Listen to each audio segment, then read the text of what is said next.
Hello, welcome once again to one more video in this channel. So today we're gonna talk about a very important grammar topic in English, and it is a kind of difficult topic for especially for beginners. Today we are gonna talk about the present perfect tense, and we're gonna talk about two things that are important in this topic. One is the uses. We're gonna know the uses of the present perfect tense, and also we're gonna know the structure for the present perfect tense. Number one, let's go ahead. Let's see what are the uses. We basically use the present perfect tense for two different things. Number one is to talk about experiences. We use it to talk about experiences when we don't care about when that experience was lived or when that activity was done. So we don't care about the time, we don't care about the date, we only focus on the experience. For example, I've read that book twice. If you see here, I am talking about experience, about something that I have done, but I'm not saying when I did it.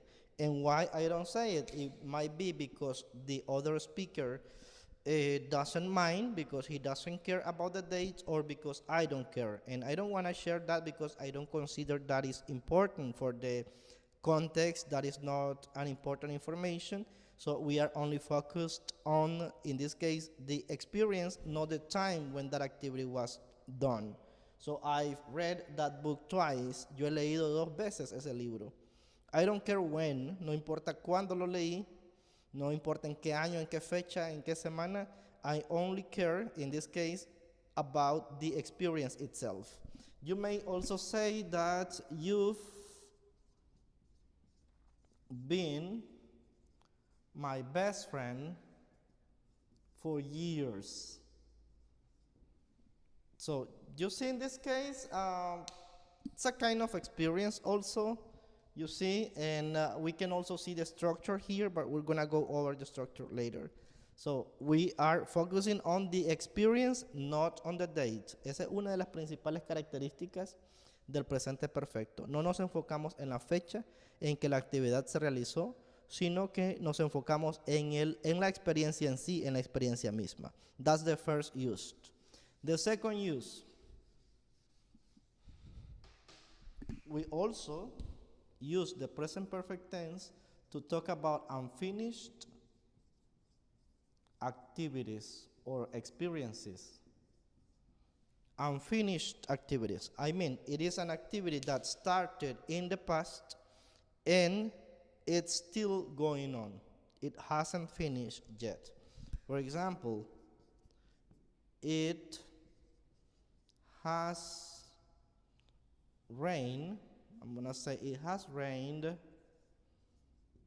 since 5 a.m. It has rained since 5 a.m. You see? That means that the rain started at 5 a.m. and it is still raining. So the activity hasn't finished yet. Correct? So it has rained since 5 a.m. La actividad inició a las 5 a.m. y no ha parado. No ha terminado. So it's an unfinished activity. Another one.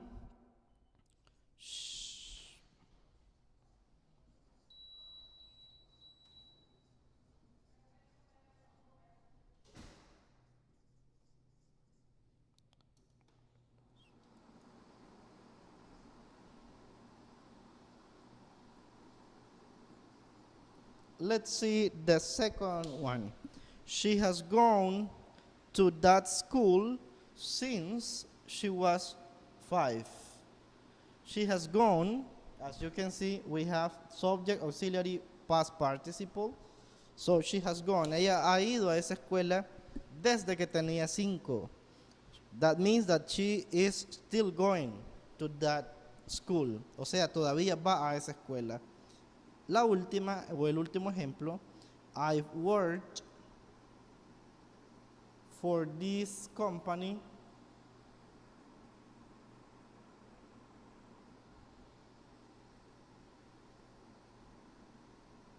since 2014. I've worked for this company since 2014. It means that I started working for this company in 2014 and I am still working for this company. So we use the present perfect tense also to talk about activities that started in the past and they are still going on. They haven't finished yet. So, summary, we use the present perfect tense to talk about experiences in the past when we don't care about the date when that activity was done. Number one. Number two, we also use the present perfect tense to talk about unfinished activities. In other words, activities that started in the past and they are still, right, they are still going on. Pretty good. Those are the uses. Now, what about the structure? So we're going to cover the structure very quick here. And we're going to go over the affirmative one because I think that once we understand the affirmative structure, we can go over the negative as well. So let's see the affirmative. So we have a subject, then we have an auxiliary verb, always. That auxiliary verb might be have or has, that will depend on the subject. And then we have the past participle verb plus a complement. So, always subject, auxiliary, that might be have or has, plus the past participle, and we finish with a complement. So, I can say, for example, I have been here since 7 o'clock. I've been here since 7 o'clock. As you can see, I have a subject. I have an auxiliary verb. I have a past participle verb. I have a complement, that's basically the main structure of the present perfect tense. Subject, auxiliary, past participle, complement. The auxiliary may change depending on the subject, because if we have a third person subject, so we need to change the auxiliary. For example, she has done this assignment before, or she has done this assignment twice.